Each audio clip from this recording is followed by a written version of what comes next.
한 45년의 세월이 지나서 이스라엘 백성들이 가데스 바네아에서 이뤘을 때 지도자인 모세는 12지파에서 대표들을 뽑아서 정탐꾼을 늘 12명을 가나안 땅을 보내 정탐하도록 했습니다. 그들이 다 보고 와서 보고하는데 그 땅은 분명 아름다운 땅이지만 그 땅에 살고 있는 그 많은 백성들은 강하고 그 성은 너무나도 튼튼해서 우리가 도무지 점령할 수 없는 그런 땅이라고 보고를 했습니다. 참 불신앙적인 보고였죠. 그 보고를 들은 그 이스라엘 백성들, 그들의 영향으로 백성들은 수군거리기 시작합니다. 동요합니다. 하나님을 원망합니다. 이제라도 우리 돌아가자. 여기서 죽을 수는 없다. 그때 여호수아와 갈렙도 사람이 나왔습니다. 아닙니다. 그 땅은 너무나도 아름답고 풍요로운 것 맞습니다.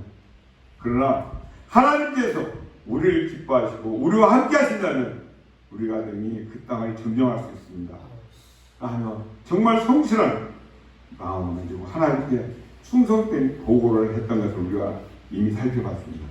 하나님이 주신 약속의 말씀을 충성스럽게 믿었기 때문에 이런 보고를 할 수 있던 것이죠. 결국 하나님은 하나님의 약속의 말씀, 하나님의 목소리를 듣지 않고 멸시했던 그 가나안의 그 사람들은 가나안 땅에 들어가지 못하게 하셨고 광야에서 죽도록 하셨던 것을 기억합니다. 갈렙은 그 땅으로 인도하여 그 땅을 차지할 것이라고 약속을 해주시고 있는 것을 민수기 14장에서 우리가 살펴봅니다. 이 이야기를 하면서 갈렙은 오늘 그날의 지도자 모세가 했던 약속을 언급하면서 이런 말을 하고 있습니다. 그날의 여호와께서 말씀하신 이 산지를 내게 주소서. 젊어서더라도 지금 85세가 된 이 노고에도 하나님의 약속을 믿음으로 바라보면서 용맹스럽게 나아가고 있는 갈렙과 같이 저와 여러분도 하나님을 바라보시길 축복합니다. 10년, 20년, 40년이 넘는 멀고도 긴 충성의 그 길이 그 길을 할지라도 포기하지 않고 중단하지 않고 끝까지 그 길을 걸어가실 주님의 이름으로 축복합니다. 아멘. 이 가나안이 정복되는 이 과정을 살펴보게 되면 흥미로운 것이 있습니다. 그 난공불락의 성, 여리고성, 아이성을 치고 들어가는 것을 봅니다. 살아온 마음은 허리입니다. 아무리 힘이 센 운동선수라도 천하장사라도 뒤에서 이 잘록한 허리를 툭 치면 그냥 주저앉습니다. 왜요? 여기는 급수입니다. 수분을 걸러내는 이 콩팥이 신장이 매달려 있기 때문에 이 침은 다 깜짝깜짝 놀라게 되겠죠. 마치 가나안 땅을 중간부터 치고 들어가는 것입니다. 대부분이 싸우면 주먹으로 끝과 끝이 대결하는데 방심한 틈을 타면서 우리 6.25 사건 때 인천 상륙강전 내가 인천을 쳐들어간다. 절대 안 믿을게요. 왜요? 조류 간만이 있고 바다가 물 빠지면 배가 들어올 수 없거든요. 이것들이 여기 쳐들어온다. 분명히 함흥을 쳐들어올 거야. 동해바다 깊지 않습니까? 그쪽으로 준비하고 있는데 말한 대로 그대로 들어오거든요. 공산주의자들은 자기들이 말하면 다 거짓말이기 때문에 믿지 않았던 것입니다. 마치 그 모습을 보는 것 같습니다. 6장부터 8장까지 그리고 9장부터 10장 남방 다 정복하는 것을 우리가 살펴봤고요. 그 다음에 11장에서 12장까지 북방 지역을 점령하고 그 다음은 13장부터는 마지막까지 이 나머지 땅을 다 정복해서 분배하는 내용을 우리가 살피겠습니다. 이제는 전쟁 다루는 부분이 없습니다. 중요한 것은 이렇게 기습작전을 했다는 것. 그것도 하나님 주신 지혜고 방법의 하나이죠. 약한 사람이 강한 사람을 치려면 어떻게 약점을 찾아서 해야 되지 않겠습니까? 그런데 이때 가나안 족속들은 이미 국가를 형성해서 자기 나름대로 왕들이 세워져 있습니다. 평상시엔 그냥 평안하게 지나는 것 같은데 누군가가 자기들 영토에 쳐들어오면 이 7왕국의 왕들이 똘똘 뭉쳐서 대응하는 그런 상황이죠. 근데 이스라엘 백성이 칠 때 가만히 지켜보던 이들이 안 되겠다. 저들 이러다 우리 다 망하겠다. 뭉치자 하고 비상을 수립했는데 누구 하나가 뒤로 딱 빠집니다. 누굽니까? 기부원 족속. 아유, 저 자식들 정신이 없나. 야, 인마, 쟤들이 누군데 그 강한 강대국 이집트에서 나와서 그들을 이기고 여호와의 신이 그들을 지키고 보호하는 거 못 봤나?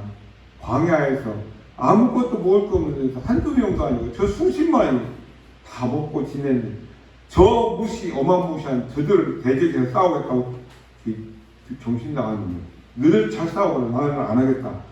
빠지면서 뭐라고 합니까? 나는 어떻게 하든지 저들 편에 붙어서 나는 선택하라면 여호와 하나님을 선택하겠다. 그렇게 해서 위장을 하죠.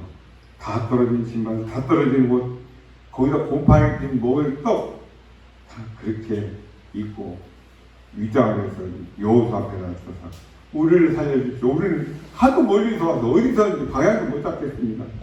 우리랑 언약을 맺으십시오. 우리는 죽이지 않고 살려주시면 당신들 평생 자자손손 섬기겠습니다. 그렇게 위장해서 여호수아가 실수한 것이죠. 하나님 앞에 여쭙고 결정해야 되는데 그래 얼룩뚱땅 대충 정신없이 언약을 맺어줬기 때문에 죽일 수 있는 상황이 못 되는 것이죠. 이 기부인족적 뻔뻔스럽지만 우리 성도들도 마찬가지입니다. 저라고 죄를 안 짓겠습니까? 그렇다고 그 죄에 눌려서 하나님 앞에 나오지 못하면 영원히 끝나는 것입니다. 우리는 때로는 뻔뻔스러워야 됩니다. 그럼에도 불구하고 하나님 제가 이런 인간입니다. 또 넘어졌습니다. 살려주십시오. 하나님 외면치 않으실 줄 믿습니다. 죄에 대한 심판 믿음 생활하다가 끝까지 잘 변질되지 않고 신앙을 일으키며 신앙 안에서 죽는 사람들이 복받은 자라고 우리는 생각합니다. 기부인 족속은 그렇게 뭐하지 멀리서 온 그런 사람처럼 변장해서 이 여호수아를 속입니다. 속였다는 것 자체는 잘못됐지만 생명을 건지는 게 우선입니까? 남 속였다는 게 더 우선이겠습니까? 어찌됐든 그렇게 해서 화친을 맺어서 살아남죠. 16장은 에브라임 족속의 기업을 받는 내용이고 17장은 므낫세 자손의 기업을 받는 장면. 오늘 이 18장은 나머지 7족속이 기업을 받는 5족속밖에 여지까지 기업을 받지 못했습니다. 오히려 아직 받아야 될 족속들이 더 많은 것이죠. 여호수아서의 구절을 보면 전쟁을 해오면서 이제는 차지된 땅은 이미 5족속에 나눠주고 앞으로 차지한다는 보장도 없는데 김치국부터 마시고 있습니다. 뻔뻔스럽게 여호수아는 이제는 방법을 달리하자. 우리 다음 중이 너무 힘들잖아. 그러니까 니들이 가서 정탐해서 땅을 지도를 세세히 그려. 여기는 창고가, 여기는 포도밭이 있고, 여기는 내가, 여기는 산이 있고, 너희들이 정확하게 그려서 7 지역을 나눠서 골고루 공평하게 가져라. 그럼 내가 보고 각 지파에 나눠줄 테니. 또 그 말을 듣고 다 순종하고 갑니다. 보고 그려온 그것을 보고 제비를 구해서 나눠주니까. 아니 누가 그 땅을 준다고? 그저 주님 땅이 아니지 않습니까? 바다 땅에서 내 땅에 가서 싸워야 돼. 누가? 내가 스스로 싸워 정복해야 돼. 어떻게 보면 여호수아도 믿음이 좋은 것 같고 그 말에 믿고 순종하는 이스라엘 백성도 참 대단하다 싶습니다. 오늘 이 여호수아서를 이 내용을 가지고 찬송가를 지은 가사가 있죠. 우리 잘 아시는 몇 장 찬송입니까?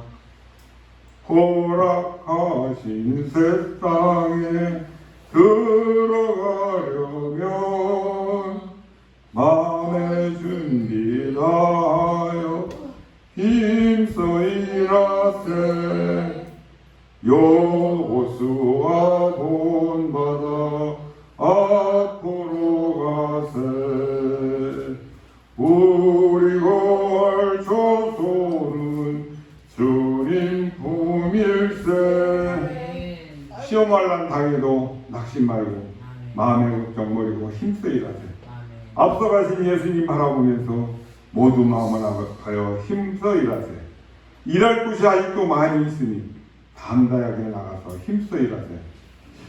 저는 어렸을 때 제 기억으로 다른 찬송가를 이 찬송가 뒤에 넘어들어서 심부름 갔다 와서 무서우면 이 찬송을 불렀던 그런 기억이 있고, 그러면 어느 순간 무섭다는 생각이 사라지는 것을 봅니다. 지금은 기운이 없고 힘이 빠졌을 때 이 찬송가를 부르는 힘이 불긋불긋 솟아나는 것을 경험하게 됩니다. 저와 여러분, 여호수아를 본받아서 믿음으로 순종하신 성도들 되시길 소망합니다. 우리 오늘 살펴볼 본문은 나머지 7지파의 분배의 개요라고 말할 수 있겠습니다. 나름대로 패턴이 나열되어 있는 것을 보는데요. 이 18장 1절은 매우 중요하다고 생각합니다. 이스라엘 자손의 온 회중이 실로에 모여서 거기에 희망을 세웠으며 그 땅은 그들 앞에서 돌아와 정복되었더라. 지금까지 이스라엘 백성의 모든 정치 경제적 중심지가 어디였습니까? 길갈이었습니다. 그런데 드디어 실로에 회막을 세워줌으로써 그 중심이 길갈에서 실로로 옮겨지는 것이죠. 이제는 배경이 실로로 나오고 있습니다. 이 실로는 어느 지파의 땅입니까? 에브라임 지파의 땅이죠. 실로라는 말의 뜻은 안식의 장소, 안식의 장소라는 뜻이고요. 이 회막은 다른 말로 성막이라고도 말하고 장막이라고도 말하죠. 뭡니까? 하나님과 이스라엘 백성이 만나는 장소, 만남의 광장입니다. 증거막이라고도 하고, 사무엘서 4장을 보면 이때까지 회막이 실로에 있었는데 그 실로에 있던 회막을 누가 와서 법궤를 뺏어갑니까? 블레셋이 쳐들어와서 뺏어갑니다. 그 당일날에 하나님의 법궤를 빼앗기고 그 전쟁터에 나왔던 엘리 대제사장의 아들 홈리와 비느하스가 같은 시간에 죽습니다. 그 모습을 보고 달려와서 보고하는 베냐민 사람이 자신의 옷을 찢으며 대를 덮어쓰고 엘리 제사장에게 큰일 났습니다. 왜? 당신의 아들 여차여차들이 죽었습니다. 그 소식을 듣고 돼지같이 살쪄 뚱뚱하던 엘리 제사장이 의자에 앉았다 뒤로 벌리고 넘어서 목이 보이고 죽는 그런 장면을 우리가 기억할 수 있습니다. 어쨌든 그런 상황을 우리가 기억하면서 유다와 요셉 지파는 정착을 했는데 이 나머지 7지파는 아직 기업을 내 땅이 어디인지 지금 기록도 받지를 못했습니다. 이 시점은 가나안 정복전쟁이 마무리되는 단계이죠. 여호수아는 앞에서 말씀드렸는데 우리가 다 움직이는 너무 부자연스럽고 불편한 게 많다. 이제 내가 방향을 바꾸겠다. 너희들 각 지파의 대표 3명씩 37이 22명 앞으로 나와. 너희들이 다시 정복할 땅 가서 지도를 그려와라. 상세히 그려오면 내가 제비고 가서 나눠주겠다. 그리고 각 지파들 기업이 분배되어 진행된 것을 봅니다. 우리도 아직 정복하지 않은 땅이지만 하나님께서 주시겠다고 약속하신 그 약속을 믿고 그 땅을 기업하는 이 이스라엘 백성들의 모습을 보면서 저와 여러분도 믿음으로 우리에게 주신 이 현실을 준비하고 감당하는 삶을 배우실 주님의 축복합니다. 첫 번째로 이스라엘 백성이 실로에 회막을 세운 때가 나머지 7지파에게 남은 과제가 무엇이었습니까? 우리 1절, 2절을 함께 다시 읽어보겠습니다. 시작. 이스라엘 자손의 온 회중이 실로에 모여서 그 땅은 그들 앞에서 돌아와 정복되었더라. 그러나 이스라엘 자손 중에 그 기업의 분배를 받지 못한 자가 아직 그 7지파라. 가나안 정복을 일단락한 뒤에 이스라엘 자손은 실로에 회막을 세웠다고 말하고 있습니다. 기업의 기준이 다른 레위 지파 외에 르우벤이나 갓, 유다, 요셉 지파는 이미 요단강 동편에 기업을 받은 그런 상황입니다. 그런데 다른 나머지 7지파는 아직도 자기들의 기업이 어느 쪽에 얼마만큼인지 아직 정해지지 않은 그런 상황이죠. 하지만 여호수아는 일곱 지파에게 이렇게 말을 하고 있습니다. 3절입니다. 여호수아가 이스라엘 자손에게 이르되 너희가 너희 조상 하나님 여호와께서 너희의 주인 땅을 점령하고 가기를 어느 때까지 지체하겠느냐. 이렇게 읽으면 마치 내가 가기 싫어 안 하고 느기적거리는 그런 감을 잡을 수가 있습니다. 여호수아는 그들에게 지체 말고 기업으로 받은 땅을 얻는데 열심을 내도록 독려하고 있다는 그런 것을 아시고 있습니다. 너희들이 적극적으로 나서지 않고 요구하지 않았기 때문에 땅을 분배하는 것을 늦어졌다고 그렇게 비칠 수 있는 말이기도 하죠. 하지만 달리 해본다면 다시금 분배받을 기업을 정복하도록 의지를 불러일으키는 도전으로 볼 수도 있습니다. 얼마 전까지만 해도 하나님의 뜻을 따라서 가나안 땅을 정복했고 하나님을 만나는 예배 장소, 회막을 세우기까지 그들은 신실하게 살아왔습니다. 아직도 남은 사명이 있다는 것을 일깨우는 격려의 말이라고 볼 수 있겠습니다. 어느 때까지 너희들 지체하겠느냐? 여호수아의 이 질문은 이 시간 저와 여러분에게도 동일하게 다가오고 있습니다. 하나님이 분명히 주신 사명이나 기회 앞에서 저와 여러분은 얼마나 자주 머뭇거리면서 미루고 있습니까? 순종은 마음 먹고 결심하는 데서 그쳐서는 안 됩니다. 행동으로 실천으로 이어져야만 하는 것입니다. 저와 여러분이 하나님의 말씀에 담긴 이 하나님의 뜻을 향한 열정이 우리의 삶으로 나타내고 표현되기를 축복합니다. 두 번째, 7개 지파를 제외한 나머지 지파들은 기업을 어떻게 받았습니까? 이 7지파를 제외한 나머지 유다, 요셉, 루벤, 레위 각 지파는 이렇게 기업을 받은 것을 우리는 기억합니다. 우리 성경에는 기록해 놓고 있지 않지만 갈렙은 이집트 땅에 살고 있을 때 이방인으로서 하나님께서 이스라엘 백성을 출애굽시키시기 위해서 내리셨던 10가지 제안, 그것을 쏟아 부으실 때 갈렙은 그 광경을 똑똑히 보고 너무나 큰 충격을 받았습니다. 이집트 전 영역이 왕궁을 비롯해서 가나안까지 쑥대밭이 되고 있는데 하나님의 백성이 살고 있는 고센 땅 지역은 털 것 하나도 상함이 없는 것을 직접 봤던 것이죠. 그런 상황에서 이 갈렙은 이스라엘 백성이 믿는 그 하나님 정말로 참 하나님이시구나 하는 것을 깨닫게 된 것이죠. 갈렙은 생각합니다.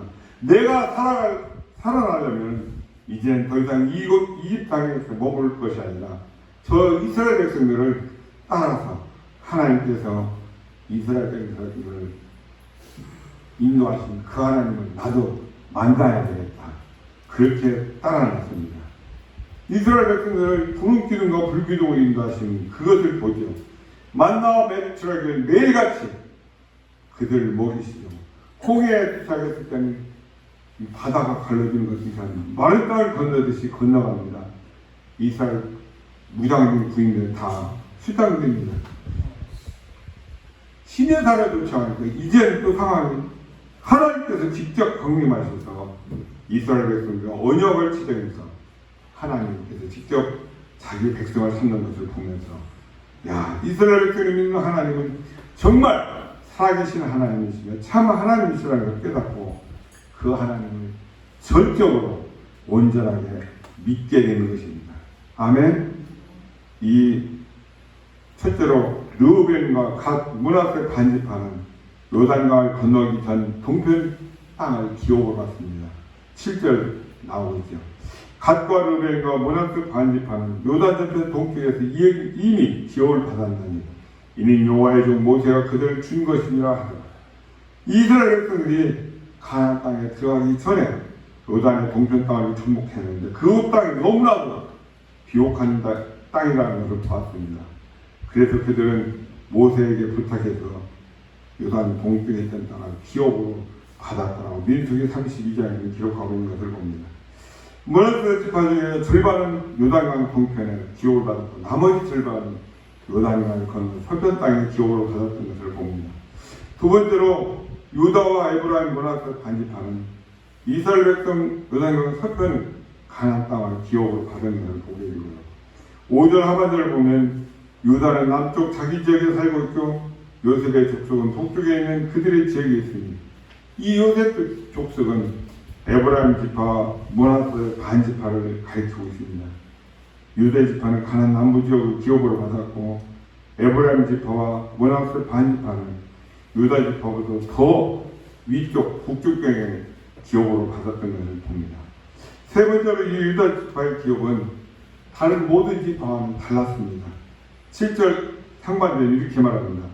내 사람은 너희 중에 분기시험나니 여호와의 제사장 직분이 그들의 기업이 되며 여호와의 제사장의 직분은 상징적인 표현이라고 볼 수 있습니다. 레위 지파라고 해서 모두가 다 제사장이 되는 것은 아니었습니다. 그 중에서 아론의 자손들만 제사장이 되고 나머지 레위 지파 사람들은 흩어져서 제사장을 돕고 여러 가지 잡일을 해야만 했던 것입니다. 그리고 흩어져 살면서 영적으로 도와는 지도하는 그런 리더의 역할을 감당했습니다. 이들은 그렇게 거룩한 일을 맡아 수행하면서 다른 지파의 사람들이 하나님의 은혜에 감사해서 드려지는 그 물질로 그들의 삶을 영위했습니다. 기업인 것이죠. 왜 유다지파가 먼저 기업을 받았을까요? 유다지파가 장남이 아닙니다. 성경은 그 이유를 명확하게 말씀하고 있지는 않지만 야곱이 한 그 예언의 말씀을 통해서 우리는 힌트를 얻을 수가 있습니다. 창세기 49장 8절에서 12절 말씀을 보면 예언의 말씀 가운데 유다 지파에서 장차 이스라엘을 다스릴 통치자가 나온다. 더 나아가 너희 온 인류를 구원할 메시아가 태어날 것이라고 예언하신 말씀을 볼 수가 있습니다. 그러니 이스라엘 지파 중에서도 늘 우선권이 유다 지파에 있었던 것으로 저는 보고 싶습니다. 요셉 족속 에브라임 므낫세 지파 이들이 유다 지파 다음으로 기업을 받게 된 것은 르우벤을 대신해서 요셉이 장자로 여겼기 때문입니다.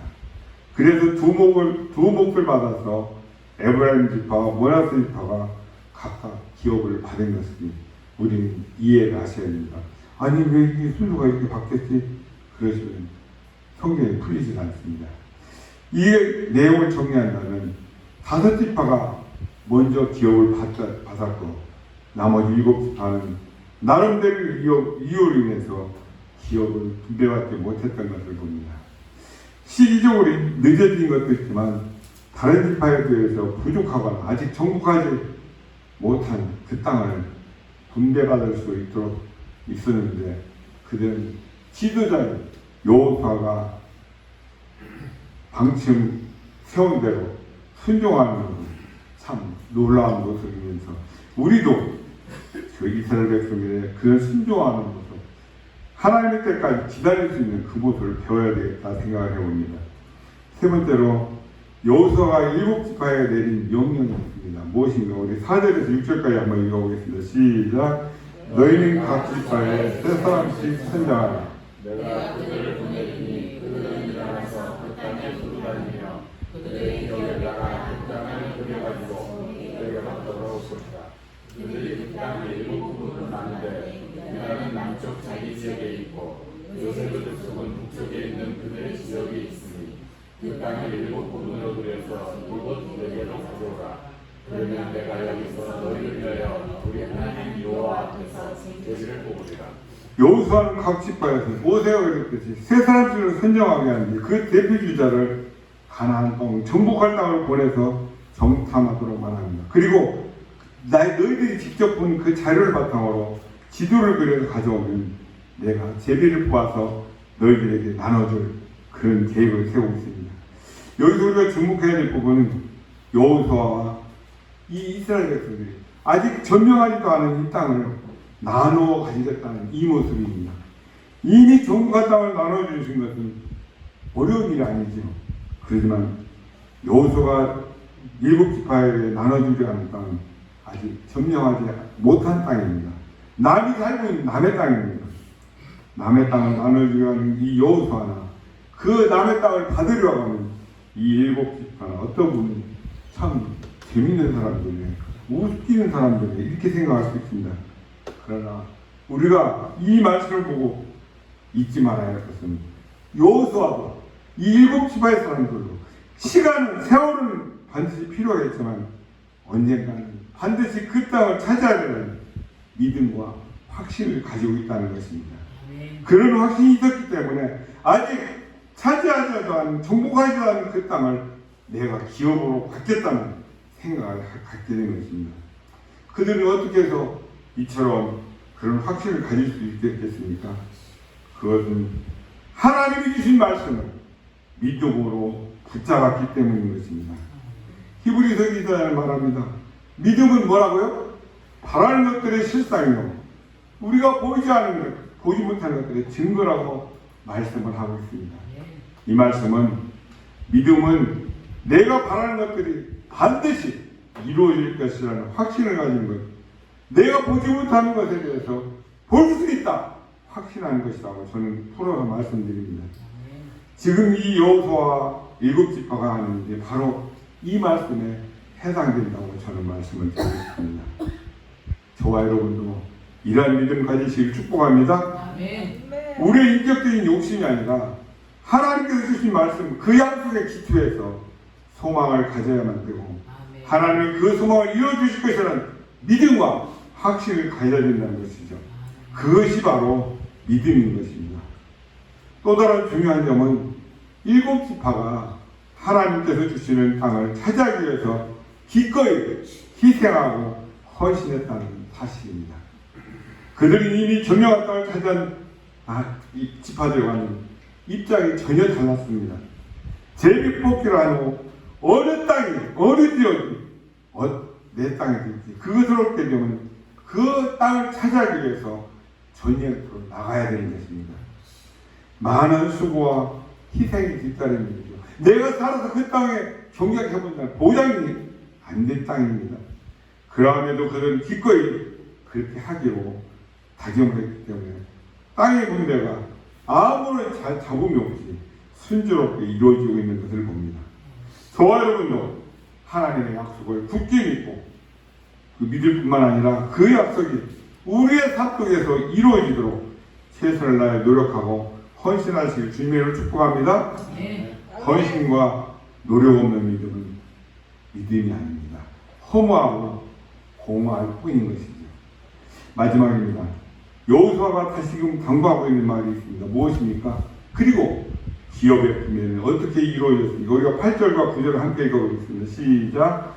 그 사람들이 일어나 떠나니 여호수아가 그 땅을 그리러 가는 사람들에게 명령하여 이르되 가서 그 땅을 두루 다니며 그것을 그려가지고 내게로 돌아오라.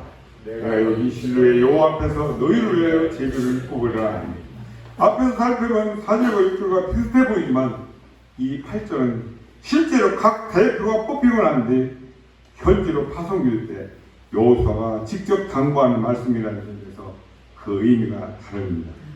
그 사람들의 역할은 매우 중요했습니다. 그들이 땅을 어떻게 나누는가에 따라서 훗날 이 일곱 지파들이 받을 땅이 정해지기 때문인 것이죠. 그 넓은 땅을 세상에 돌아보고 정확하게 일곱 구분한다는 것 결코 쉬운 일은 아니었을 것입니다. 토질이나 기후나 도도 여러 가지를 따져봐야 이 땅은 작은 도시가 아니라 한 나라처럼 그 넓은 광활한 땅이었던 것이죠. 요즘 같으면 드론이나 디지털 측량기구 같은 거로 도움 없이 순전히 발로 다니고 육안으로 자기가 봐서 땅을 일곱 번으로 나눈다는 건 부담스럽고 그 책임감이 얼마나 무겁게 다가왔겠습니까? 여호수아는 이미 그것을 잘 알았기 때문에 그들의 구체적으로 당부하면서 공정하게 행할 것을 요구하고 있습니다. 9절을 읽어보겠습니다. 시작.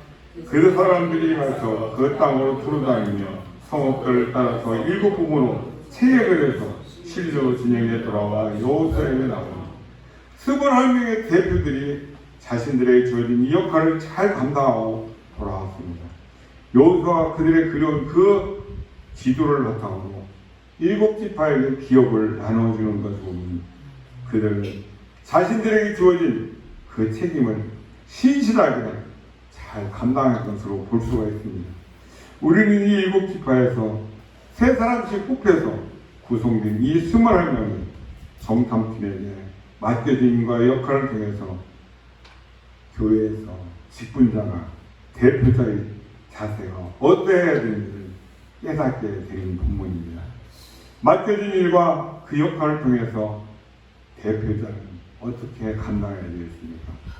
교회를 대표하는 또 일터를 대표하는 직장을 대표하는 관계없이 대표자로 선택된 사람은 자신에게 맡긴 책임을 최대한 공정하고 성실하게 감당해야 될 줄 믿습니다.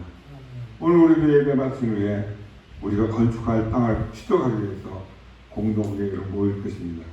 기도하면서 하나님께 주신 마음을 누구 눈치 볼 것 없이 서슴없이 후회하지 않도록 선택해 주시길 부탁드립니다. 충분한 토론과 의사소통을 통해서 좋은 결과를 산출할 수 있어야 될 것이죠. 대표자에서 내 마음대로 내 뜻대로 내 생각대로 한다면 그것은 잘못된 생각입니다. 그러기에 자신들의 대표로 뽑아준 조직이나 교회나 전도회든 아니면 기관이든 회사든 최고의 유익을 안겨줄 수 있는 선택을 해야 됩니다. 우리가 그리스도인에게 우리는 더욱더 그런 자세를 가지고 교회에서나 가정에서나 직장에서나 사회에서나 살아가야 될 줄 믿습니다. 가정이나 교회 등 공동체에서 나에게 헌신할 것을 요구한다면 여러분은 어떻게 반응하실 것 같습니까? 지금 내가 이 공동체를 위해서 헌신한 것이 있다고 생각하십니까? 아직 점령하지도 않은 땅을 두고 미리 기업으로 나눠주고 있는 이 여호수아와 그 일곱 지파의 모습을 보면서 우리는 믿음에 대해서 어떤 깨달음을 얻고 있습니까? 저는 이번 한 주 동안 나의 삶의 영역을 그리고 말씀으로 정복할 영역을 표시하기를 부탁드립니다. 오늘 말씀은 공동체를 위한 희생, 보이지 않는 그 약속을 향한 믿음, 그리고 하나님 앞에서 행하는 질서 있는 이 분배의 중요성을 보여주고 있습니다. 이 모든 과정은 단순한 정치나 행정이 아니라 우리의 믿음의 실천이고 그 현장의 삶으로 살아내는 모습이라고 봅니다. 저와 여러분도 우리 각자에게 맡겨진 사명이 있습니다. 믿음으로 준비하시고 공동체 안에서 맡겨진 책임을 잘 감당하는 저와 여러분들이 주님으로 축복합니다. 자비로우신 아버지 하나님, 은혜와 사랑을 감사드립니다. 이스라엘